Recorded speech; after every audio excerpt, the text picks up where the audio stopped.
Ok, tá gravando. Consegue ver minha tela? Tá compartilhando, né? Ok. Seguinte, sobre fotossíntese, então. Esse conteúdo não costuma cair nas provas dela, apesar de estar incluso na matéria da prova. Mas, assim, sempre há a possibilidade de ter uma primeira vez, sabe? De vocês serem o primeiro período a ter fotossíntese na prova. Então, abordando geralzão aqui de fotossíntese, que ela pode cobrar. Nessa parte de quimiotróficos, fototróficos, ela não deve cobrar. Da parte aqui sobre a equação. Pois é. Vai que vocês dão a sorte de pegar fotossíntese na prova. Enfim, a parte aqui da equação geral da fotossíntese e da oxidação da glucose, vocês precisam saber só que, tipo, se a gente olha as equações, equação geral no caso, elas parecem ser reações reversas, né? Então, como se uma pudesse virar a outra, apenas invertendo o sentido. Mas elas não são a mesma reação, não são reações reversíveis, porque a fotossíntese ela precisa de uma fonte de energia externa para elas ocorrer, né? Então a gente precisa daquela energia advinda dos fótons, né, da energia luminosa, e a gente precisa de todo um aparato, né, igual a cadeia de transporte de elétrons do cloroplasto. A gente precisa de todos esses mecanismos para estar pegando a energia de um lugar diferente. Enquanto na oxidação da glicose, a gente não precisa desses mecanismos todos. E no final das contas, a energia ela não é liberada de novo na forma de luz. Então elas não são reações opostas, ok? E no caso da oxidação da glicose não envolve os mesmos aparatos da fotossíntese. Então elas podem parecer inversas uma da outra, mas não são, ok? Sobre estrutura do cloroplasto. O cloroplasto tem membrana externa e membrana interna. Ele é semelhante a uma célula, então tem aquela... Eu não sei se é tipo uma teoria, uma hipótese, eu não lembro direito, mas tem aquela ideia na botânica de que os cloroplastos eles eram inicialmente o organismo que foi fagocitado, né? E que nessa fagocitose aí ele acabou sendo incorporado à estrutura do que a gente tem hoje, tipo dos vegetais e tal, né? Então a gente tem essa ideia justamente por ele se assemelhar a uma célula. Então ele tem essas duas membranas, semelhante a uma célula. Ele tem um estroma, semelhante ao citoplasma, só que aqui no caso do estroma dele é onde vão ter as enzimas que vão realizar a parte escura, né, o ciclo de Calvin da fotossíntese. E ele tem a membrana tilacoide, que é justamente essa parte verde, que vai delimitar os tilacoides, e é onde a gente vai ter todos aqueles aparatos para estar captando os fótons da energia luminosa e convertendo isso em ATP, NADPH e oxigênio. Aqui tem alguns pigmentos que costuma ter nessa membrana tilacoide, só que eu não vou entrar em detalhe nos pigmentos porque provavelmente ela não vai cobrar isso, tá bom? Quanto à absorção de luz. A luz absorvida pelos organismos fotossintetizantes é na faixa do espectro visível. O espectro visível é a faixa de luz que fica entre a radiação ultravioleta e a radiação infravermelha. Então, no caso, a gente não consegue enxergar ultravioleta nem infravermelho. E essa faixa que está entre essas duas luzes é onde os organismos conseguem absorver e realizar a fotossíntese. A frequência, né, que cada organismo vai absorver, isso aí vai depender da estrutura desses organismos, né? Então a gente tem plantas verdes, né, os vegetais verdes que absorvem geralmente na faixa do rosa. A gente vai ter outros organismos que vão ter outras cores, vão ter prevalência de outros, uma prevalência maior, né, de outros pigmentos, e eles vão absorver em frequências diferentes que não são rosa. Mas isso aí vai de cada organismo. No geral, eles absorvem no espectro de luz visível, ok? Quanto ao caminho da energia. O caminho da energia é o seguinte. Eu vou pegar aqui já os desenhos de uma vez. Lembrando que, se vocês tiverem alguma dúvida, podem mandar no chat que eu estou olhando aqui o tempo todo, tá bom? Então, caminho da energia. Isso aqui, que a gente tem nesse desenho, essa bolinha gigante cheia de coisinhas dentro, é um fotossistema. Se vocês olharem aqui o outro desenho que aparece no livro também, é a mesma coisa. Esse quadrado aqui é aquela bolinha verde, tá bom? Dentro desse fotossistema aqui tem pigmentos, tem o centro de reação, tem um monte de coisa aqui no meio, ok? Mas vindo primeiro para esse desenho aqui, a parte dos pigmentos, né, no fotossistema. Como que ocorre a absorção da luz? Seguinte, a energia luminosa, ela emite fótons.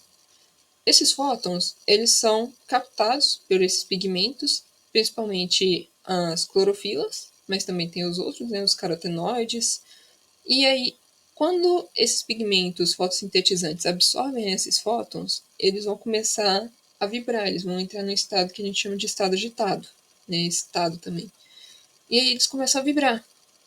Esses pigmentos aqui, a maneira que eles têm para voltar ao estado original de energia deles, ou seja, uma baixa energia, para eles liberarem essa energia que eles captaram dos fótons, eles vão vibrar e começar a transmitir essa vibração para os outros pigmentos que estão do lado. Então, esse daqui, por exemplo, absorveu a energia luminosa, os fótons, ele começa a tremer e vai transmitir essa vibração de um pigmento até o outro. Até que esses pigmentos tudo aqui do fotossistema vão começar a vibrar ao mesmo tempo, praticamente, tanto que a gente tem aquele fenômeno da física, que se eu não me engano chama ressonância, que as coisas começam a vibrar juntas a um certo momento. E aí, quando essa vibração desses pigmentos, né, dessas moléculas antenas, chega ao centro de reação, que são dois pigmentos também, né, são clorofilas, só que são clorofilas especiais. Elas são o que a gente chama de par especial. Então, chegando nesse centro de reação aqui, a gente vai ter o par especial, as clorofilas especiais, que ao invés de vibrar, elas vão liberar um elétron quando essa vibração chegar nelas. Elas fazem o que a gente chama de fotooxidação. Então, elas vão receber esse elétron, quer dizer, elas vão liberar esse elétron, e ele vai ser captado pela cadeia de transporte de elétrons do cloroplasto, ok? Então, aqui eles doam um elétron, vindo aqui para baixo, ó, aquele par especial, aquele centro de reação, é essa bolinha colorida aqui, tá? Essa bolinha amarela que fica verde, ok? Então é o seguinte, a luz chegou até o pigmento, né? Aquela vibração chegou até esse pigmento especial aqui, e ele doou um elétron. Ele doando um elétron aqui, ó. O elétron tá aqui. Ele doou um elétron e ficou nesse estado oxidado, que ele doou, ok? Esse elétron vai ser recebido por partes móveis nesse sistema, assim como acontece com a cadeia de transporte da mitocôndria. Na cadeia de transporte da mitocôndria, a gente tem a coenzima Q e o citocromo C, que são partes móveis daquela cadeia de transporte de elétrons. Aqui na cadeia de transporte de elétrons do cloroplasto, a gente também tem partes móveis. No caso aqui, a plastoquinona, que equivale a coenzima Q, e a gente tem a plastocianina, que equivale ao citocromo C, ok? Mas vocês não precisam ficar decorando esses nomes, porque dificilmente ela vai perguntar sobre isso aqui. O que vocês precisam saber aqui? A gente vai ter dois fotossistemas nessa cadeia de transporte de elétrons do cloroplasto. Então, a gente tem o fotossistema 2 e o fotossistema 1. Eles têm esses nomes em ordem decrescente só pela ordem em que eles foram descobertos. Então, esse fotossistema 1 aqui ele foi descoberto primeiro e o fotossistema 2 foi descoberto depois, tá bom? Por isso que eles estão em ordem decrescente, mas não tem nada além disso no nome. Então, o fotossistema 2 vai liberar um elétron, vai ser pego pela plastoquinona e vai para o citocromo B6F. Esse citocromo B6F vai entregar esse elétron para a plastocianina, que vai entregar para o fotossistema 1, que vai entregar para a NADP+. A NADP+, é aquela coenzima redutora que a gente viu na via das pentoses fosfato. Então, ela reduz aqui, né? Ela é uma coenzima redutora. Então, ela reduz, pegou o H+, e o elétron que veio do fotossistema 1, e agora ela virou uma NADPH, ok? Como NADPH, ela vai ter capacidade de reduzir os compostos, então ela vai ajudar nas vias de síntese. A via de síntese que a gente vai estar realizando aqui vai ser síntese de carboidrato, de glicose, tá bem? Então ela vai estar trabalhando ali na fase escura, né, no ciclo de Calvin da fotossíntese. Mas voltando aqui, como eu estava falando, né, então os elétrons saíram do fotossistema 1, foi carregado até o fotossistema, quer dizer, saiu do fotossistema 2, foi carregado até o fotossistema 1. O fotossistema 1, ele também tem a capacidade de liberar elétron, assim como o centrozinho de reação aqui do fotossistema 2. Ambos os fotossistemas têm centro de reação com par especial, tá bom? Então, assim, a luz bateu aqui fotossistema 2 liberou o elétron, o fotossistema 1 também liberou o elétron. Os elétrons deles passaram pela cadeia até o NADPH, e agora eles estão no estado oxidado, porque eles doaram os elétrons deles. E eles precisam reduzir de novo para que eles possam entregar mais elétrons para o NADP+, ok? E aí, como que eles vão fazer para reduzir outra vez? Para eles reduzirem de novo, eles vão pegar elétron de algum outro lugar. No caso, vai ser da água. A água ela vai doar os elétrons dela para o fotossistema 2. Esses elétrons vão ser transmitidos até o fotossistema 1 e ele vai ficar reduzido de novo. E aí ela pega mais elétrons, né, o fotossistema 2 pega mais elétrons da água e reduz também. Aí os dois vão ficar reduzidos de novo.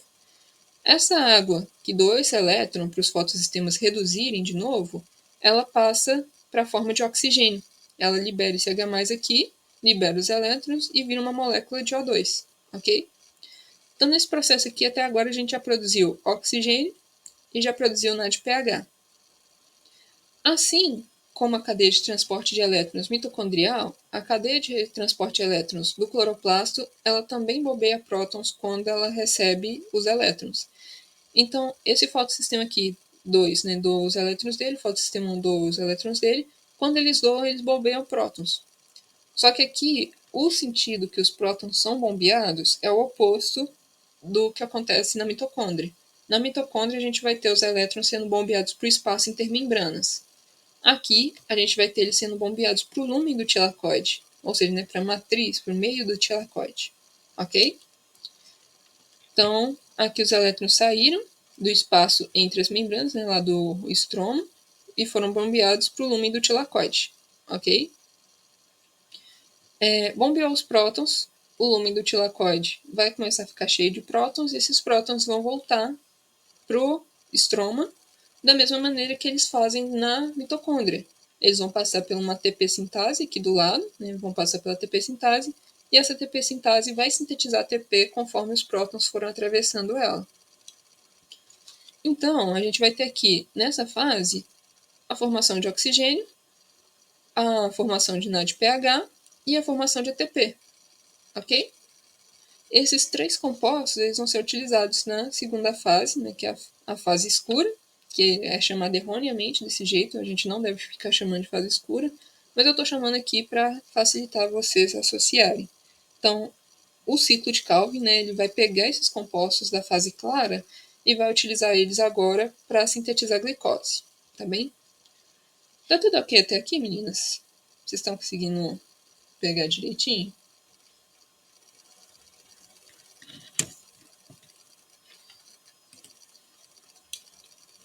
Beleza, então. Então, vou continuar, tá bem? Ok. Então, continuando, falando agora do ciclo de Calvin. O ciclo de Calvin é simplesmente a parte em que o carbono ele vai ser fixado. Né? Esse carbono, na forma de CO2 que a gente tem na atmosfera, ele vai ser captado e dentro da planta ele vai ser incorporado aos compostos que estão lá dentro para formar glicose. E aí, como que vai acontecer isso? Inicialmente, a gente já vai ter uma molécula que é a ribulose formada, e aí a gente vai pegar a molécula de CO2 e juntar a essa molécula de ribulose. Então vocês veem que a ribulose ela tem 5 carbonos, ela é uma pentose. O CO2 tem um carbono, a gente vai juntar aqui e vão passar a ter 6 carbonos. A coenzima que vai permitir isso aqui acontecer é a NADPH. Então lembra que eu falei que a NADPH é uma coenzima redutora, uma coenzima que participa das vias de síntese, né? Ela ajuda a sintetizar compostos. Ela vai estar ajudando aqui a ligar esse carbono ao resto da cadeia da ribulose. Então aqui ligou, virou um composto de 6 carbonos. Esse composto de 6 carbonos ele é partido no meio. Então aqui agora a gente tem 2 compostos de 3 carbonos. Esses 2 compostos de 3 carbonos são 3-fosfoglicerato, ok? E a gente vai ter também a liberação de uma molécula de O2, que são os 2 oxigênios que foram liberados aqui. Então, ok, agora a gente tem esse 3-fosfoglicerato. Em um monte de outras vias depois, semelhantes à gliconeogênese, a gente vai ter esse 3-fosfoglicerato sendo convertido em glicose, ok? Só que isso aqui a gente não precisa entrar em detalhes, tá bem? Ela não vai perguntar como que ocorrem as reações de forma de conversão à glicose. E aí, esse detalhe aqui também. Como eu tinha dito, a gente não pode chamar essa fase aqui de fase escura. O ideal é a gente chamar de ciclo de Calvin. Por que, que a gente não pode chamar de fase escura? Porque tem muitas enzimas aqui no ciclo de Calvin que elas vão funcionar estimuladas por energia luminosa, né, pela presença de luz. Então, no final das contas, acaba que é uma fase que também necessita de luz para acontecer. Por isso a gente não pode chamá-la de fase escura, ok? E falando agora sobre fotorrespiração e planta C4. Como eu falei aqui, esse ciclo de Calvin, que eu descrevi aqui para vocês com a formação do 3-fosfoglicerato, é um ciclo de Calvin que acontece nas plantas C3. As plantas C3 são plantas que sintetizam um composto de 3 carbonos no início do ciclo de Calvin, que é justamente esse aqui, tá bom? 3-fosfoglicerato. Existem plantas que sintetizam um composto de 4 carbonos, que é o oxalacetato. Elas são as plantas C4.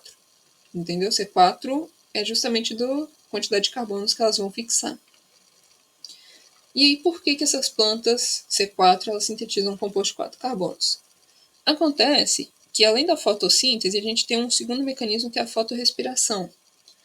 Quando as plantas C3 estão numa condição em que a concentração de CO2 não é muito boa para elas estarem fazendo a fixação, né, do carbono, para elas estarem fazendo a formação da glicose, elas recorrem à fotorrespiração. Então, tipo assim, se tem uma planta C3, ela está num ambiente ali de intensa luminosidade e pouco gás carbônico, muito oxigênio e pouco gás carbônico, ela vai utilizar oxigênio ao invés do gás carbônico para fixar, né, para compor a glicose, para montar as moléculas de glicose. E aí, quando elas utilizam o oxigênio, que elas fazem a fotorrespiração, essa fotorrespiração vai fazer com que elas tenham perda de alguns compostos, tenham perda de recursos e gastem muito mais processos para realizar isso. Então aqui eu coloquei, por exemplo, elas vão ter um gasto inútil de ATP, né, de pH, e vão perder carbono também. Isso aqui é o mais importante, elas vão estar gerando glicose, só que elas vão perder carbono. E carbono é o átomo que a gente usa para compor as nossas estruturas, né? Então isso aqui limita o crescimento da planta. Então, as plantas C3, em ambientes que têm muita luminosidade e pouco gás carbônico, elas não conseguem crescer direito, ok? E aí, as plantas C4, elas não vão passar por isso com muita frequência, elas não vão fazer fotorrespiração com muita frequência, justamente por elas estarem sintetizando um composto de 4 carbonos ao invés de um composto de 3. Porque quando elas sintetizam esse composto de 4 carbonos, né, o oxalacetato, elas vão, dentro do cloroplasto delas, liberar essa molécula adicional de carbono. E isso faz com que elas estejam sempre com uma concentração de carbono alta nas folhas, né, no cloroplasto delas. E aí, como elas ficam com concentração alta de gás carbônico, elas não fazem fotorrespiração, elas vão fazer, quer dizer, elas fazem, né? Raramente, mas fazem. Mas, maior parte do tempo, elas vão estar fazendo fotossíntese mesmo, vão estar incorporando carbono, vão formar glicose, sem ter essa perda de ATP, NADPH e carbono. Então, acaba que mesmo em ambientes com alta luminosidade e com não tanto gás carbônico, né, mas em ambientes com alta luminosidade, elas conseguem crescer direito. Então, são plantas que, na maioria das vezes, são plantas que estão adaptadas a climas tropicais. Se eu não me engano, alguns exemplos são o milho e a cana-de-açúcar. Eu não tenho certeza, mas eu acho que o milho é uma planta C4. E de fotossíntese de bactérias, eu acho que eu não preciso entrar, porque ela não vai cobrar isso aqui. É específico demais. Então, ok, de fotossíntese é isso. Tudo certo?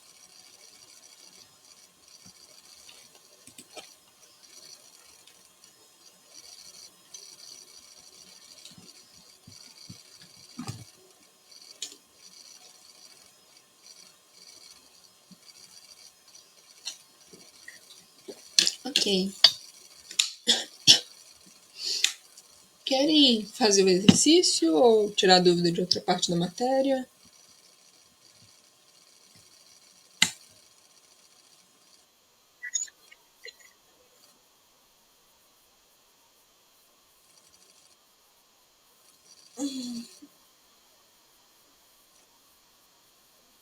Ela ela costuma cobrar introdução ao metabolismo de carboidratos 1 e 2. O 2 nem tanto, mas ela cobra na segunda prova sim, porque, tipo, o metabolismo de carboidratos 2, vocês veem de novo na terceira parte da matéria, né, na terceira unidade, antes da última prova. Então, geralmente ela deixa para cobrar na terceira prova, mas costuma cair na segunda também. Então, introdução ao metabolismo de carboidratos 1 e 2, ciclo de Krebs, ciclo de Krebs, cadeia de transporte de elétrons, fosforilação. Ela não costuma cobrar via das pentose fosfato e nem fotossíntese. Mas, assim, aconselho estudar mesmo assim, pelo menos o básico, porque, como eu disse, vocês podem acabar sendo a primeira turma a ter isso, ok? Normalmente, ela costuma colocar na questão aberta uma questão com o ciclo de Krebs e perguntar, né, como que funciona o ciclo de Krebs.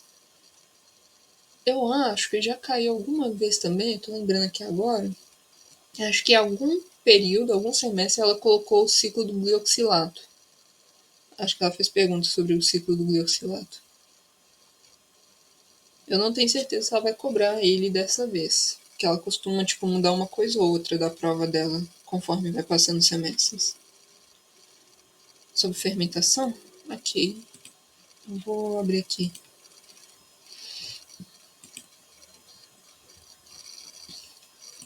Fermentação talvez seja bom eu pegar no... Talvez seja bom eu pegar no livro também, porque o meu resumo tem pouca coisa sobre fermentação. Vou ver aqui.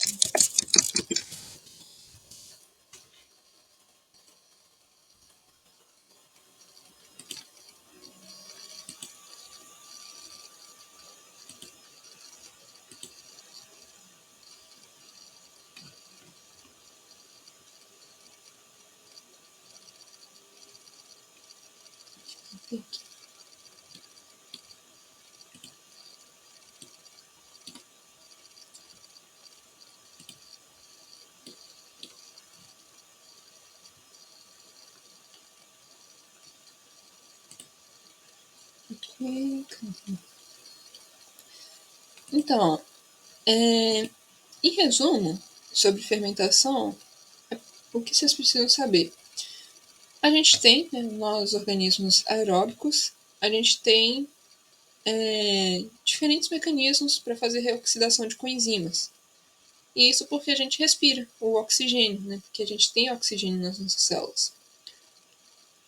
Organismos anaeróbicos não vão ter esses mesmos mecanismos que a gente para fazer reoxidação das coenzimas. Então chegou aqui, né? Tipo, a gente está fazendo oxidação da glicose com esses três processos. Para os organismos anaeróbicos, eles só vão ter a glicólise. Então, assim, para nós, a gente tem descarboxilação do piruvato ainda, ciclo de Krebs, vai ter a cadeia de transporte. Aqui, no caso dos organismos anaeróbicos, eles só vão ter a glicólise. Vai ser a única fonte ali de ATP deles. E aí, eles precisam reoxidar as coenzimas de todo jeito para que eles continuem fazendo glicólise. Para eles reoxidarem as coenzimas, eles vão fazer a fermentação.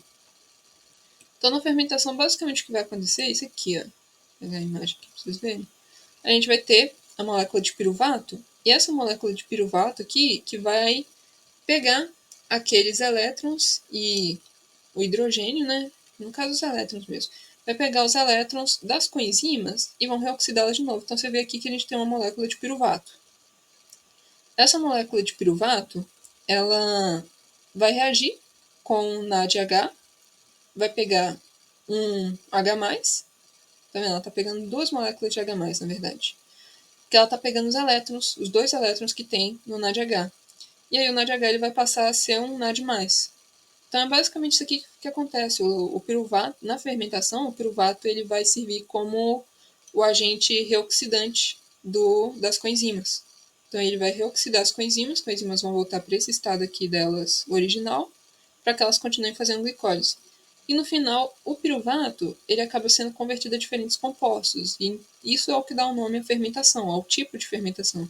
Então aqui, por exemplo, a gente tem uma fermentação formando lactato. Ela é chamada de fermentação láctica. Aqui, a gente já tem o piruvato formando álcool, se eu não me engano, né? O acetaldeído, acho que ele é convertido a álcool depois. Deixa eu ver. Fermentação. É isso mesmo, fermentação alcoólica. Deixa eu ver se tem mais alguma aqui. Não, isso aqui já é o processo normal mesmo. Então, assim, a fermentação é só isso mesmo que eu tô falando, sabe? É tipo um processo bem simplesinho. É só o mecanismo que os organismos anaeróbicos têm para reoxidar com a enzima de novo. Você quer ver ela em detalhes? Deixa eu ver aqui o que eu posso ver. Se eu posso ressaltar disso aqui. Na rabiose, provato, receptor de elétrons, segurando.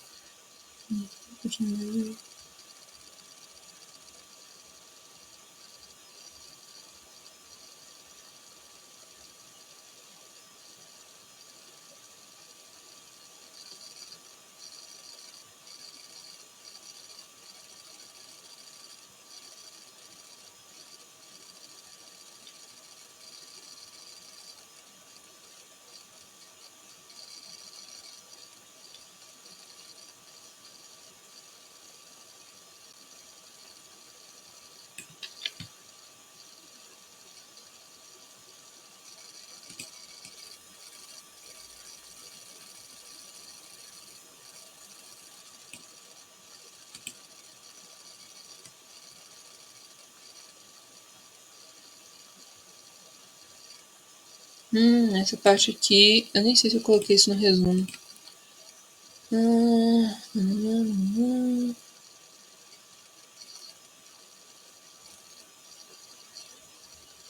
Coloquei.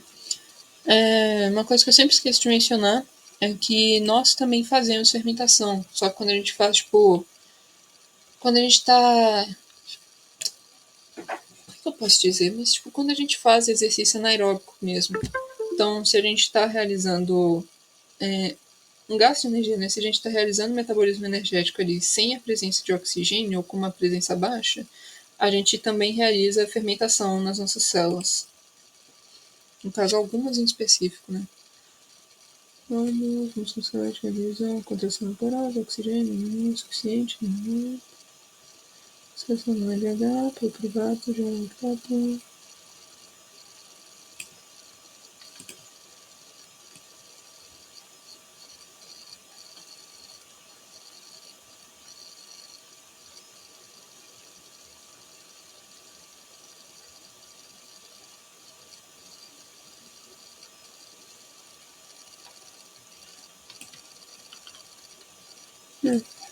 Quando a gente realiza fermentação, tem uma acidificação. Isso aí é geral, nada muito específico. Eu acho que é só isso mesmo.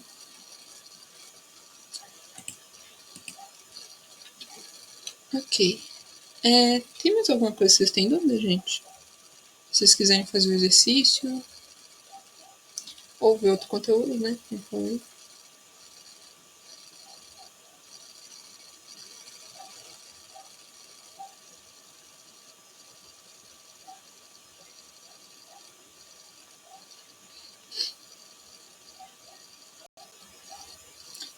Ok. Deixa eu ver aqui. Tô tentando lembrar as coisas que eu quero na prova dela pra ver se tem alguma coisa que eu posso falar pra vocês darem destaque.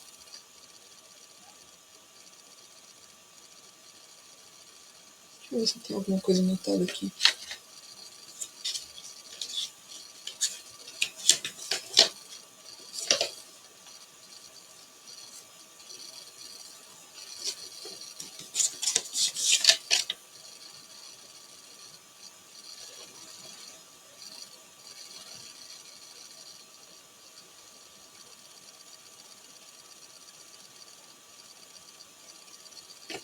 Acho que é mais o que eu falar mesmo.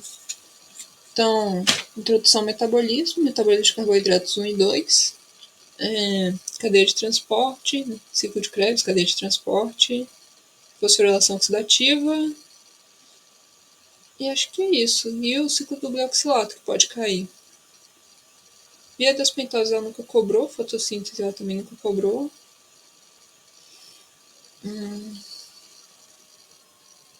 Acho que é só. E aí, vocês querem fazer o exercício? Ou vocês preferem fazer por conta própria mesmo? Me perguntar as coisas conforme vocês forem tendo dúvida.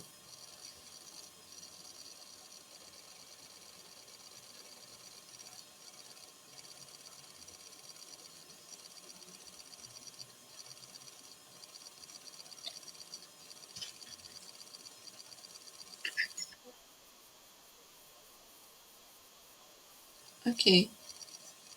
É... Deixa eu mandar o quê?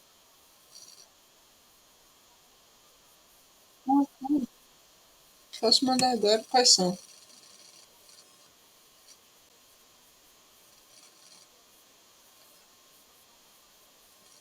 Ok. Metabolismo de carboidratos 2 ou 1?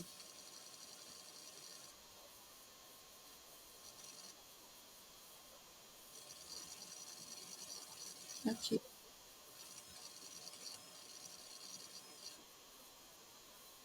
Ok. Vou mandar aqui agora. Então, metabolismo de carboidratos 2 e via das pentoses? Ok.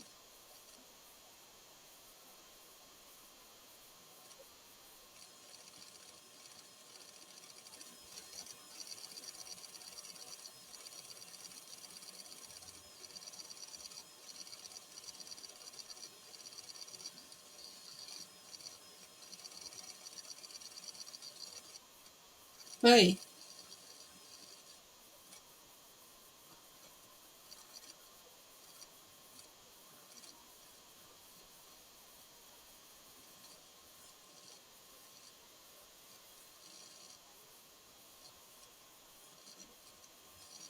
Ok. Você quer ver então sobre lipídios agora?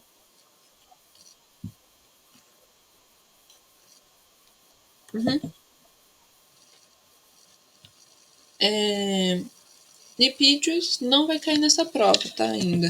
Mas se você quiser, eu posso abrir aqui o resumo de lipídios, já mando ele de uma vez para vocês também. A gente pode dar uma olhada aqui juntos, tá bom?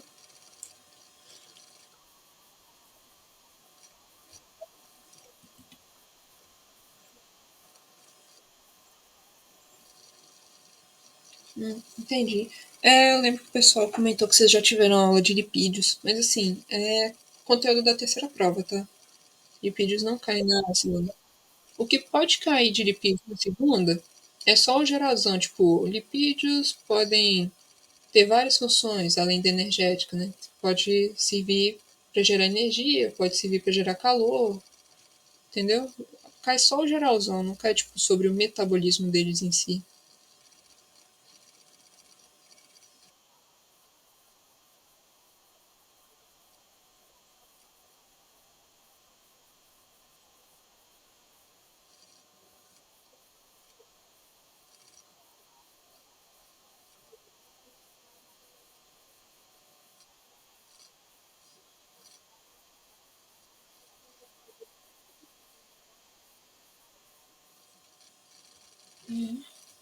Obrigada, Laura.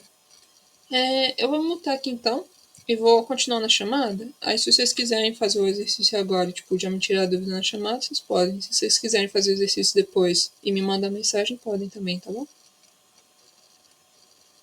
Eu vou desligar a gravação também, inclusive. Agora que eu lembrei dela.